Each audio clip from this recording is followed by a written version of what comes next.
Assalamualaikum warahmatullahi wabarakatuh. Perkenalkan, saya Haliman Hakim, mahasiswa informatika dari Universitas Cyber Asia.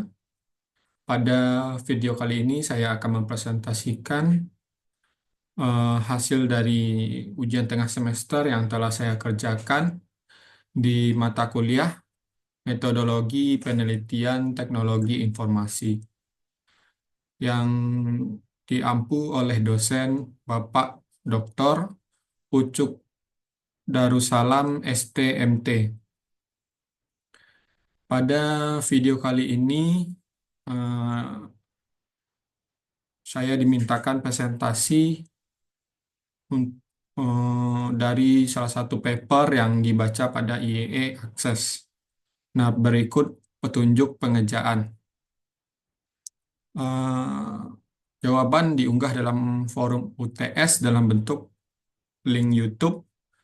Lalu durasi presentasi minimal 10 menit dan presentasi dilakukan mandiri disertai dengan bahan presentasi dalam bentuk PPT dan mencari satu buah jurnal atau paper dari link IEE Access berikut ini. Pilihlah salah satu yang diminati untuk dibaca, lalu melakukan research paper, yaitu hasil dari riset penelitian yang dipublikasi di jurnal, bukan hasil dari literatur review atau paper jenis sanggahan atau publikasi orang lain. Berikutnya, pelajari isi paper dan presentasikan dengan menjawab pertanyaan-pertanyaan berikut seperti menjelaskan research gap yang diusulkan pada paper.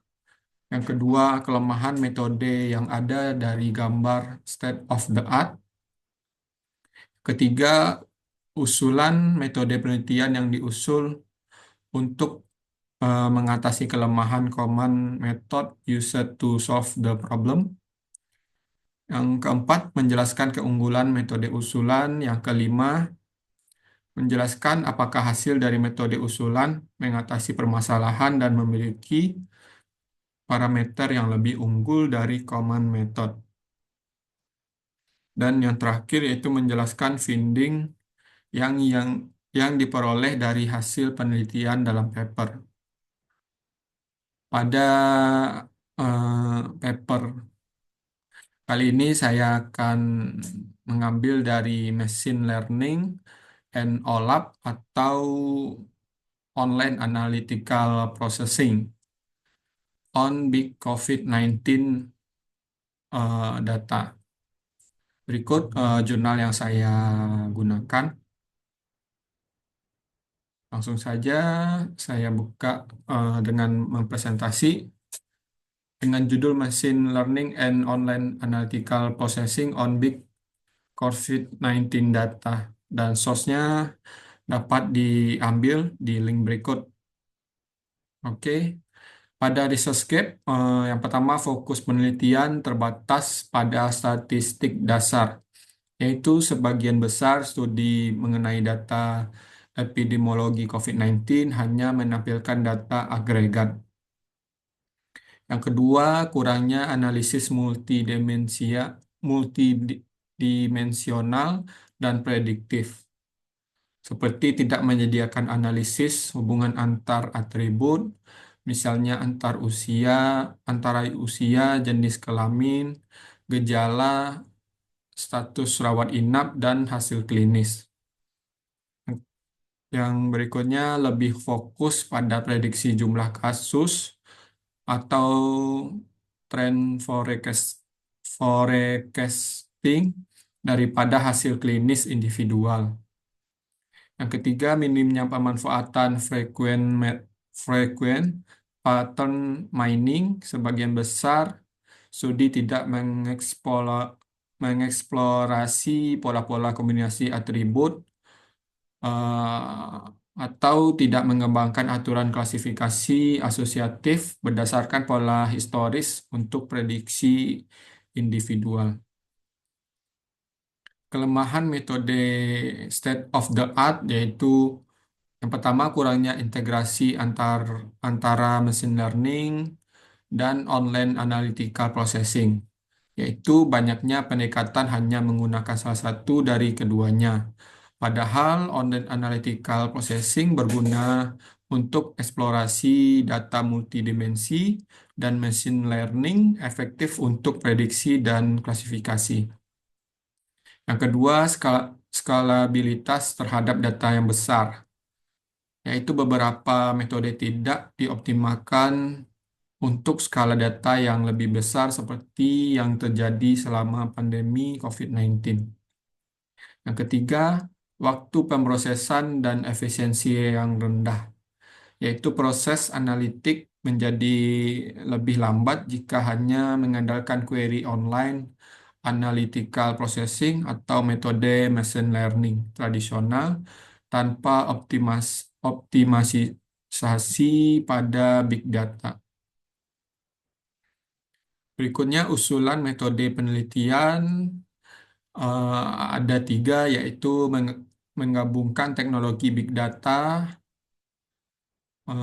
yaitu Apache Hive dan Hadoop, dengan online analytical processing dan machine learning untuk menangani volume data yang besar dari COVID-19. Yang kedua, penggunaan algoritma machine learning seperti random forest, naive Bayes, dan K-nearest next Bours atau KNN untuk klasifikasi dan prediksi. Yang ketiga, pemanfaatan online analytical processing untuk ekstraksi fitur multidimensi yang kemudian menjadi input untuk algoritma machine learning. Dan dengan arsitektur ini, online analytical processing digunakan untuk menghasilkan ringkasan data yang cepat, sementara machine learning digunakan untuk analisis yang prediktif. Keunggulan dari metode usulan yaitu efisiensi tinggi dalam analisis data yang besar karena menggunakan Hadoop dan Hive. Lalu akurasi klasifikasi yang lebih tinggi dengan kombinasi fitur dari machine learning dan online analytical processing yang terlatih dengan baik. Yang ketiga, skalabilitas skalabilitas yang tinggi, yaitu arsitektur berbasis big data memungkinkan penanganan volume data yang sangat besar. Yang keempat, fleksibilitas, yaitu sistem dapat diterapkan pada berbagai skenario data, tidak terbatas pada COVID-19 saja. Hasil dari metode usulan mengatasi permasalahan dan memiliki parameter yang lebih unggul dari common method. Jawabannya adalah iya, karena akurasi yang tinggi yaitu dalam klasifikasi data COVID-19 dengan random forest sebagai modal yang terbaik, peningkatan performa yaitu dibandingkan metode tradisional yang tidak menggabungkan machine learning dan online analytical processing. Dan efisiensi pemrosesan. Data besar meningkat berkat integrasi teknologi Hadoop dan OLAP atau Online Analytical Processing.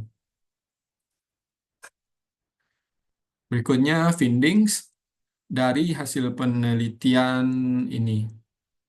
Yang pertama ada random forest, yaitu memberikan hasil yang terbaik dengan akurasi yang tinggi dalam klasifikasi status pasien COVID-19. Yang kedua, integrasi online analytical processing dan machine learning dapat secara efektif mengekstrak dan memanfaatkan fitur penting dari data multidimensi. Yang ketiga, sistem dapat menghasilkan analisis yang cepat dan akurat untuk mendukung pengambilan keputusan dalam krisis kesehatan masyarakat. Yang keempat, kombinasi teknologi big data online analytical processing, dan machine learning sangat menjanjikan untuk aplikasi lain di luar domain COVID-19. Eh, Terima kasih. Mungkin segitu saja presentasi saya untuk memenuhi UTS pada mata kuliah MTDI, MPTI pada kali ini dan dapat diambil source pada link berikut.